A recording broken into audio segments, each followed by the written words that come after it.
प्यारे बच्चों, आज हम लोग विज्ञान विषय में कक्षा 10 के विषय विज्ञान में जो जीव विज्ञान पाठ्यक्रम चल रहा था उस जीव विज्ञान के अंतर्गत 3 अध्याय पढ़ चुके हैं। आज हम लोग चौथा हमारा पर्यावरण के बारे में पढ़ेंगे। हमारा पर्यावरण यानी कि सबसे पहले इसमें हम लोग पढ़ेंगे कि पर्यावरण क्या है, पर्यावरण कहते किसे हैं। इसके अलावा इसमें जो है जो पर्यावरण है, इस पर्यावरण में और कौन कौन से भाग पढ़ने हैं। तो आज हम लोग पर्यावरण के बारे में पढ़ेंगे और साथ में पारिस्थितिकी के बारे में भी जानेंगे। सबसे पहले समझते हैं कि पर्यावरण है क्या। अगर इसकी परिभाषा लिखनी हो तो क्या लिख सकते हैं। देखिए, जो पर्यावरण होता है 2 शब्दों से मिलकर के बना है। एक है परि, धन, आवरण।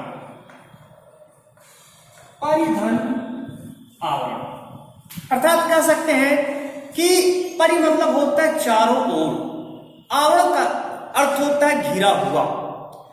कोई भी जीव जैसे हम अपने आप को मान लेते हैं, कोई भी जीव जो चारों ओर के वातावरण से या जिस चारों ओर के जैविक अजैविक घटकों से घिरा हुआ है वो उस जीव का पर्यावरण कहलाएगा। तो पर्यावरण क्या है?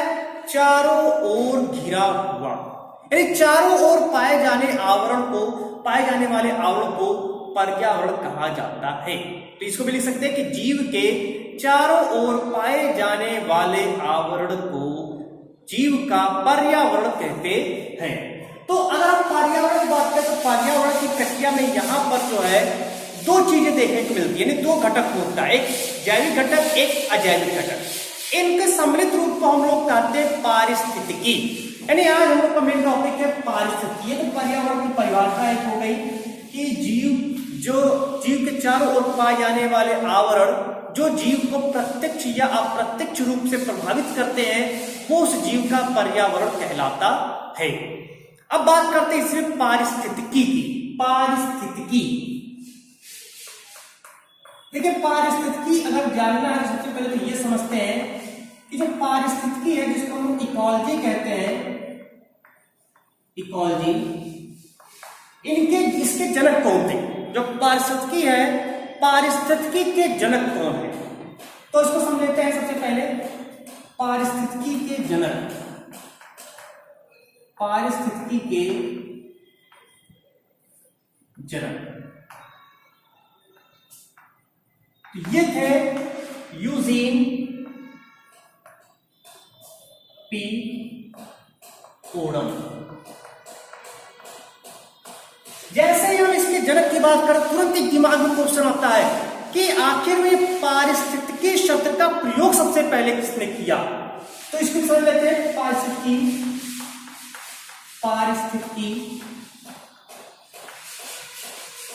शब्द का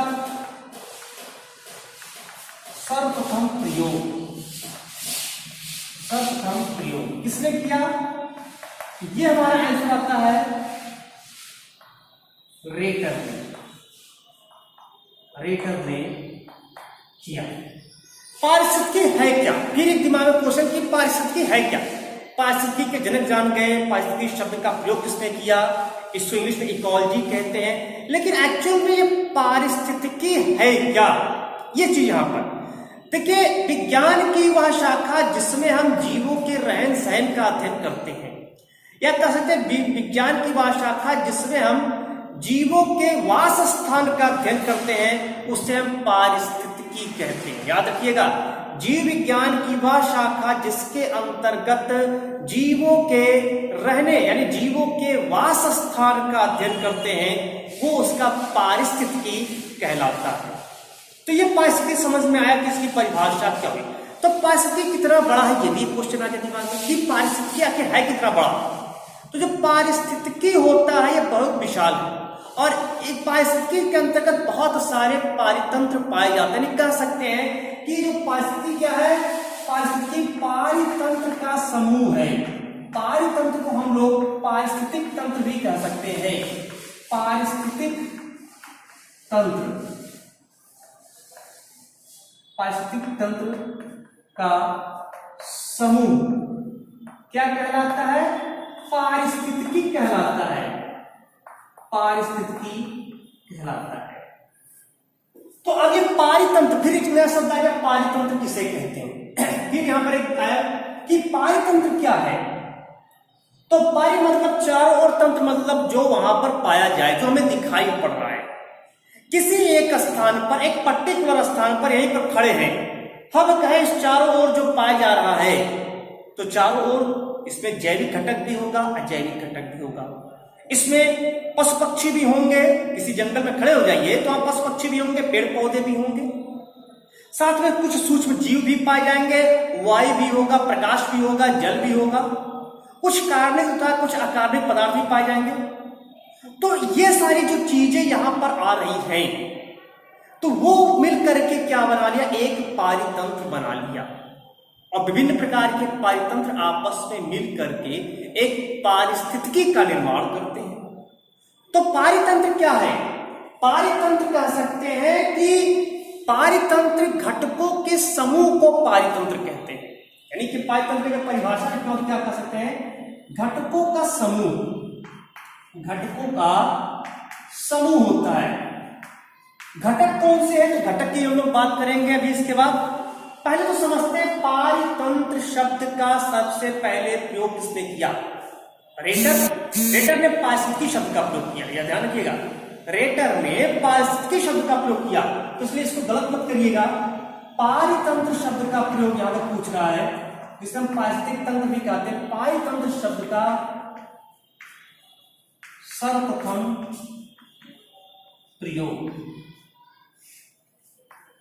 सर्वप्रथम प्रयोग एजी टेंसले ने किया था। एजी टेंसले ने, एजी टेंसले ने सबसे पहले पारितंत्र या पारिस्थितिक तंत्र शब्द का प्रयोग किए थे। अभी मैंने कहा कि घटक, घटकों के समूह को पारितंत्र कहते हैं। यानी यहां पर हम लोग क्या पढ़ेंगे, पारितंत्र के घटक, पारितंत्र के घटक। पारितंत्र के दो घटक होते हैं, एक होता है पहला जैविक घटक, जैविक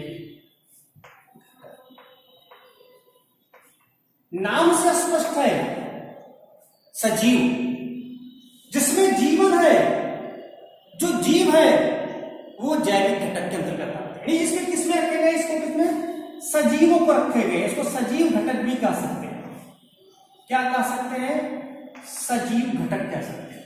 यानी हमारे आसपास जो सजीव पाए जाते हैं वो पारितंत्र के जैवीय घटक या जैविक घटक या सजीव घटक कहलाते हैं। ये सबको यहां पर ध्यान में रखना है। तो जैविक घटक क्या है, इसे हम सजीव घटक के नाम से जानते हैं, या जैवीय घटक के नाम से जानते हैं, या जीवीय घटक जो जीवित हैं उनकी हम लोग बात कर रहे हैं। तो इसमें सबसे पहला आता है उत्पादक, इंग्लिश में इसको कहते हैं प्रोड्यूसर, प्रोड्यूसर। उत्पादक किसे कहते हैं, उत्पादक यानी उत्पन्न करने वाला। क्या उत्पन्न करने वाला, एनर्जी, ऊर्जा, ऊर्जा को उत्पन्न करने वाले जो जीव होते हैं उनको हम कहते हैं उत्पादक, क्योंकि यह समस्त जीवों के लिए ऊर्जा प्रदान करते हैं। उत्पादक क्या है, समस्त जीवों के लिए, समस्त जीवों के लिए ऊर्जा का निर्माण करते हैं। ऊर्जा मतलब भोजन, एक तो स्वयं के लिए भोजन बनाते हैं और दूसरों को भी भोजन अवेलेबल कराते हैं, चाहे प्रत्यक्ष माध्यम से या अप्रत्यक्ष माध्यम से। उदाहरण क्या होगा, तो नाम से आ गया कि स्वयं के लिए भोजन बनाते हैं, तुरंत समझ में आ जाए कि पौधे की बात करें तो उदाहरण में सभी हरे पौधे। तो जो सभी हरे पौधे हैं वो सभी हरे पौधे क्या है, वो सभी उत्पादक की श्रेणी में, क्योंकि ये भोजन का निर्माण करते हैं। दूसरा होता है उपभोक्ता, उपभोक्ता उपभोक्ता क्या कहते हैं? कंज्यूमर। कंज्यूम करने वाला, उपभोग करने वाला। वे जीव जो भोजन बनाते नहीं हैं, वे जीव जो दूसरों के द्वारा बनाए गए भोजन का उपभोग करते हैं। वे जीव जो भोजन के लिए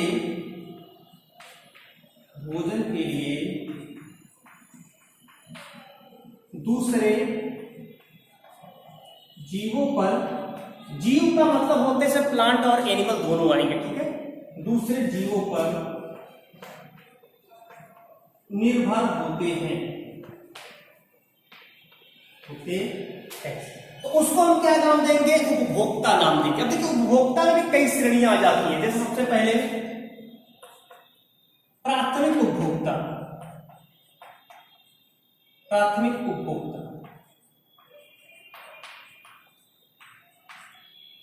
कह सकते हैं इसको हम प्राइमरी कंज्यूमर। Primary consumer. देखिए प्राथमिक उपभोक्ता कौन है? जो अपने भोजन के लिए सीधे पौधों पर यानी उत्पादक पर निर्भर होते हैं, ठीक है। वे जीव जो अपना भोजन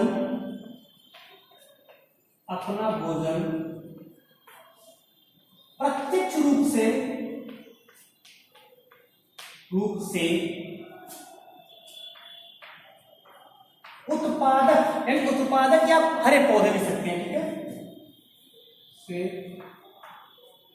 हरे पौधे, जीव का भोजन प्रत्यक्ष रूप से हरे पौधों से प्राप्त करते हैं,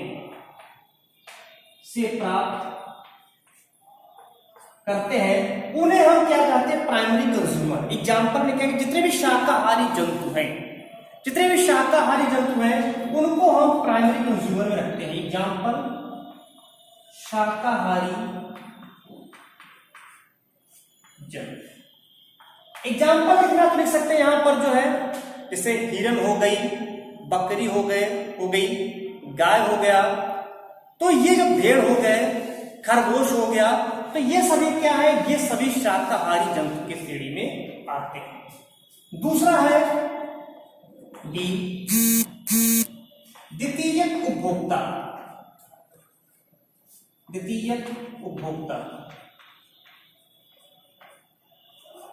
सेकेंडरी कंज्यूमर।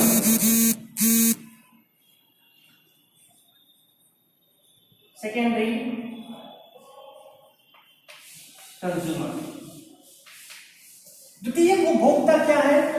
कि वे जीव जो अपने भोजन के लिए प्राथमिक उपभोक्ता यानी शाकाहारी जीवों पर निर्भर होते हैं। इसकी परिभाषा आप लिख लीजिएगा कि वे जीव जो अपना भोजन प्राथमिक उपभोक्ताओं को मारकर प्राप्त करते हैं, यानी इसके ऊपर भक्षण करते हैं, इसका भक्षण करते हैं और अपना भोजन प्राप्त करते हैं। एग्जाम्पल में आ जाएगा मांसाहारी जीव।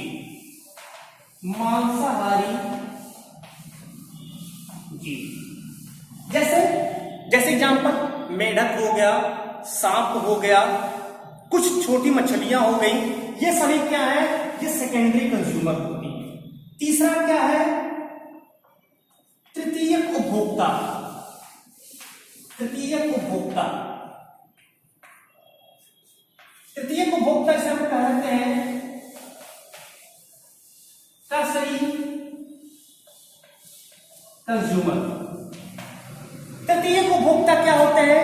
वे उपभोक्ता, वे जीव जो अपना भोजन जो है द्वितीयक उपभोक्ता से प्राप्त करते हैं। वे जीव जो अपना भोजन द्वितीयक और प्राथमिक उपभोक्ता में लिख सकते हैं। आपका एग्जाम्पल से शेर होता है, वो बकरी को भी खा लेता है और भेड़ को भी खा लेता है। तो तृतीयक उपभोक्ता वे जीव हैं, वे जीव जो अपना भोजन प्राथमिक और द्वितीयक उपभोक्ताओं से प्राप्त करते हैं, ऐसे जीवों को तृतीयक उपभोक्ता कहते हैं। जैसे सर्वहारी में भी इसमें आ जाते हैं। तो तृतीयक उपभोक्ता से एग्जाम्पल में शेर आ जाएगा, बाज आ जाएगा, तो ये इसके जो है मोर भी आ जाएगा, ये इसके जो तृतीयक उपभोक्ता की श्रेणी में आता है। तो ये जो उपभोक्ता है इसको 3 श्रेणी में डिवाइड किया, हैं प्राथमिक उपभोक्ता, द्वितीय उपभोक्ता, तृतीय उपभोक्ता। तृतीय उपभोक्ता को उच्च उपभोक्ता के नाम से भी जानते हैं, इसको याद रखिएगा, उच्च उपभोक्ता भी कह सकते हैं इसको। फिर आते हैं तीसरा यहां पर अपघटक। अपघटक जिसको इंग्लिश में कहते हैं डिकम्पोजर। डिकम्पोजर क्या है? डिकम्पोज करने वाले, अपघटित करने वाले जो जटिल कार्बनिक पदार्थ है, जटिल यौगिक है, जटिल कार्बनिक पदार्थ है, उसको सरल अणुओं में तोड़ देने वाले जीव।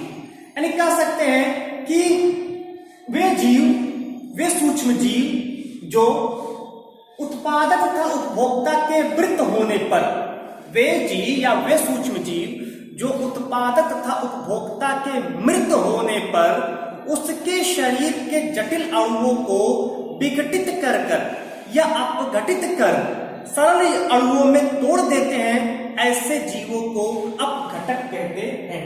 ये याद है इसको। अब उसको परिभाषा लिख लेंगे। एग्जाम्पल में आ जाएगा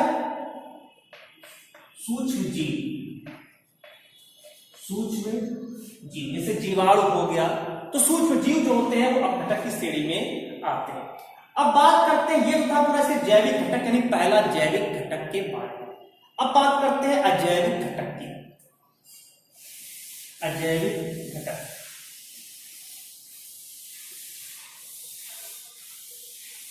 दूसरा है सेकेंड अजैविक घटक। Abiotic component.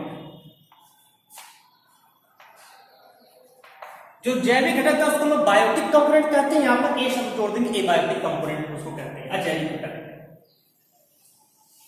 अजैविक घटक में कौन आएंगे? यानी जिसमें जीवन नहीं है, जो सजीव नहीं है, जो निर्जीव है, उन सभी घटकों को अजैविक घटक कहेंगे। यानी हमारी जहां पर हम खड़े इस पारितंत्र के चारों ओर जो सजीव घटक थे उनको हटा दिया जाए तो बचा क्या? क्यों अजीव घटक। जिसमें क्या बचा है? वर्षा यानी जल बच रहा है, प्रकाश बच रहा है, तापक्रम बच रहा है, कुछ उसमें कार्बन, कुछ अकार्बनिक पदार्थ बच रहे हैं। जिसमें भी जो अजैविक घटक है, अजैविक घटक इसमें कहते हैं जिसमें जो है जीवन नहीं होता है। तो 3 श्रेणी में रखा गया है। जैसे सबसे पहले इसमें अकार्बनिक घटक या अकार्बनिक कारक होते हैं, अकार्बनिक कारक, या इसे हम घटक भी कह सकते हैं। अकार्बनिक कारक जैसे जिसमें भी अकार्बनिक पदार्थ जो होते हैं वो सभी अकार्बनिक पदार्थ, जैसे मान लेते हैं कि सोडियम हो गया, सल्फर हो गया, फास्फोरस हो गया, नाइट्रोजन हो गया, ये सभी इसके अंतर्गत आते हैं। नाइट्रोजन है, ऐसे लिख दीजिए, नाइट्रोजन है, फास्फोरस है, सल्फर है, पोटेशियम है, हाइड्रोजन है, तो ये ऑक्सीजन है। तो ये सभी जो पदार्थ होते हैं वो अकार्बनिक कारक में आते हैं, जो कहीं ना कहीं प्रत्यक्ष या अप्रत्यक्ष रूप से जैविक घटकों को प्रभावित करते हैं। दूसरा होता है कार्बनिक कारक। कार्बनिक कारक में जैसे मान लेते हैं, एग्जाम्पल में आ जाता है कि कार्बोहाइड्रेट हो गया, कार्बोहाइड्रेट है, प्रोटीन है, वसा हो गया, न्यूक्लिक अम्ल हो गया, तो ये सभी जो पदार्थ होते हैं, ये सभी जैसे उसमें विटामिन भी हो गए, ये सभी पदार्थ कार्बनिक कारक होते हैं जो कहीं ना कहीं जैविक घटक को प्रभावित करते हैं, क्योंकि जैविक घटक का निर्माण ही इन सब पदार्थों से मिलकर के होता है। तीसरा होता है जलवायवीय कारक।